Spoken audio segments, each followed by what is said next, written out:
La parentalité, c'est une maison, avec des pièces dans lesquelles on ne fait que passer, d'autres où l'on reste plus longtemps, certaines où l'on est seul, d'autres où l'on est ensemble. Ça parle, ça chante, ça crie, ça pleure, ça rit. Tout ça, c'est une histoire de liens physiques, psychologiques, spirituels, de liens équilibrés, parfois pas, de liens déliés, brisés, renoués, mais de liens toujours. Comment ce lien se tisse-t-il entre parents et enfants ? Comment l'entretenir, le rendre plus vivant, plus joyeux ? Allo Coach est là pour mettre un peu de lumière sur tout ça. Oui, bonsoir Nathalie, je suis Céline, j'habite près de Lyon et je sais bien que le problème que je vais vous exposer est un petit peu classique. C'est celui des écrans. J'ai un fils, Ulysse, il a 14 ans et il passe son temps à regarder des séries, à enchaîner les jeux vidéo. Moi, j'avoue que c'est pas mon univers et puis je suis plutôt bouquin. J'aurais tellement souhaité que lui aussi lise. Évidemment, quand je lui demande d'arrêter, c'est comme s'il ne m'entendait pas et en fait, c'est toujours le clash et je vous avoue que je suis usée par ces écrans. Bonjour, c'est Nathalie. Bienvenue dans ce nouvel épisode d'Allo Coach. Aujourd'hui, j'ai le bonheur d'accueillir Céline qui, avec ses mots de maman, s'interroge à bon escient. Céline, vous me décrivez votre adolescent de 14 ans, Ulysse, qui semble avoir avec les jeux vidéo une relation pour le moins attachée et attachante, voire aliénante. On peut même dire qu'il passe d'un écran à l'autre, comme de liane en liane, sans presque jamais toucher la terre de la réalité. Le monde virtuel est apparemment celui dans lequel il se sent bien. Mais plusieurs questions me viennent à l'esprit, et je vous les poserais bien si vous étiez tous les deux là en face de moi. Déjà, combien d'heures Ulysse passe-t-il par jour devant les écrans ? Ensuite, de quels écrans parle-t-on ? Quelles sont les émissions ou les films qu'il regarde en flux quasi continu ? Quels sont les jeux vidéo qui le passionnent à ce point ? Quelles sont les limites que vous posez, que ce soit en termes de temps ou de type d'image, d'information ? Et bien sûr, comment posez-vous ces limites ? Bref, plusieurs questions qui éclaireraient beaucoup le petit univers d'Ulysse et la façon dont il y vit. Mais aussi la façon dont vous interagissez avec son univers à lui. Car vous le décrivez sans vraiment le dire, mais apparemment, on peut déjà parler d'addiction. Mais au fait, qu'est-ce que c'est réellement une addiction ? La définition du dictionnaire Larousse parle d'un processus de dépendance plus ou moins aliénante à des substances toxiques ou à des comportements. L'addiction est un processus par lequel un comportement humain permet d'accéder au plaisir immédiat tout en réduisant une sensation de malaise interne. Cette addiction s'accompagne d'une impossibilité à contrôler ce comportement, malgré la connaissance de ses conséquences négatives. En d'autres termes, théoriquement, même si l'on explique à son ado quelles sont les conséquences de son comportement face aux écrans pour son cerveau, sa santé, sa relation aux autres, il risque bien de ne rien y changer, car c'est plus fort que lui, selon l'expression consacrée. Aujourd'hui, grâce au progrès des neurosciences, on sait même que les mécanismes de régulation du cerveau sont identiques pour toutes les addictions. Brrr, ça fait froid dans le dos quand on voit à quel point les fumeurs ont du mal à lâcher leurs cigarettes.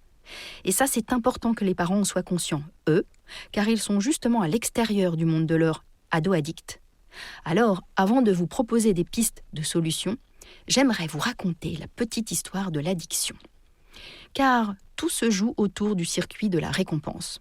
Dans ce petit circuit, au nom pourtant si joli, eh bien tout est déréglé. Dans le rôle principal, la dopamine, un neurotransmetteur qui entre en scène de façon bien agréable quand on parle de récompense. Et sa production est dopée par les comportements addictifs. Vous commencez à comprendre.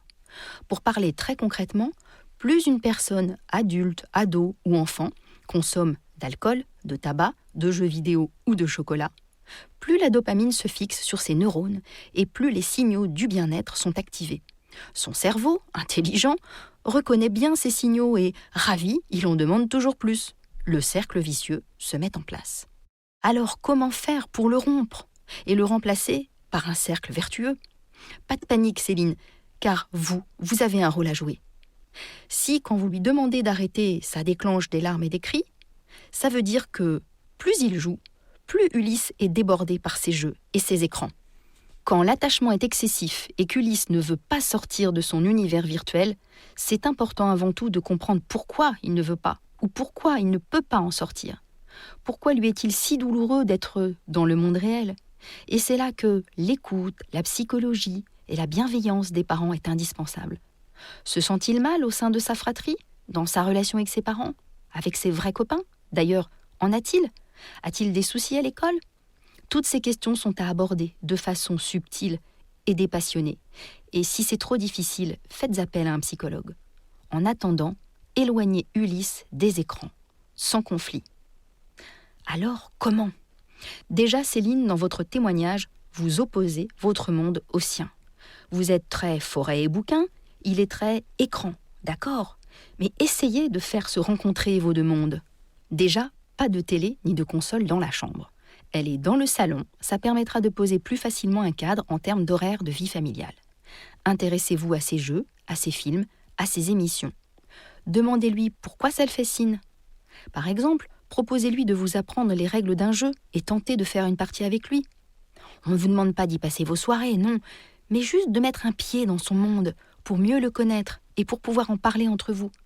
Ce sera comme prendre Ulysse par la main pour l'emmener à votre tour dans votre monde après avoir exploré le sien.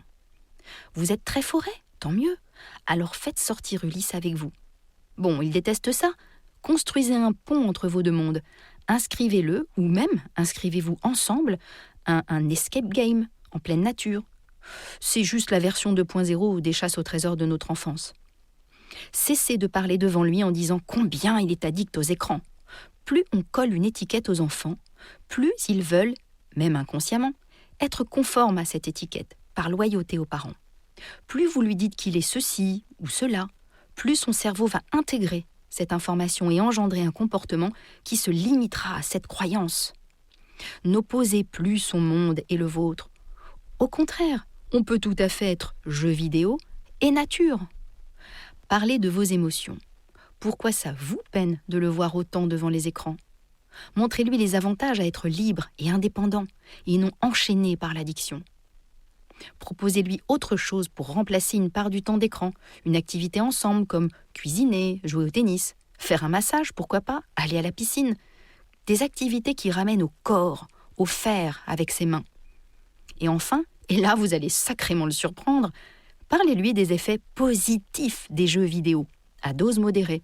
En effet, les jeux peuvent améliorer les capacités cognitives comme l'agilité, l'imagination, la créativité, la concentration, l'attention, la coordination, la mémoire, la maîtrise de l'espace, l'estime de soi dans certains jeux où les bonnes actions priment.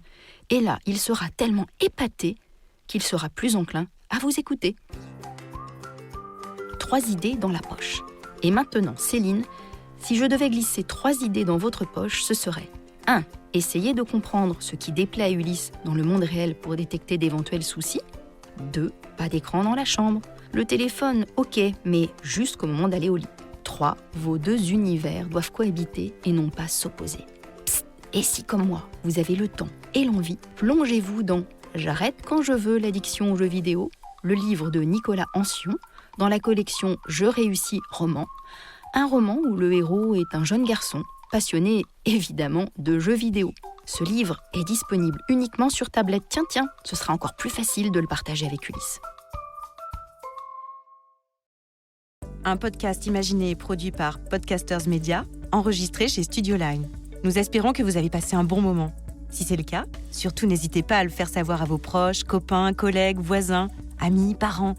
Bref, à tous ceux que vous aimez ou estimez. Vous pouvez aussi le dire sur Insta ou Facebook et nous mettre 5 étoiles sur l'application Apple Podcast. Les étoiles nous donnent des ailes. Enfin, écoutez-nous, réécoutez-nous et donnez-nous de vos nouvelles sur notre site www.podcastersmedia.com. Onglet Contact. À très vite.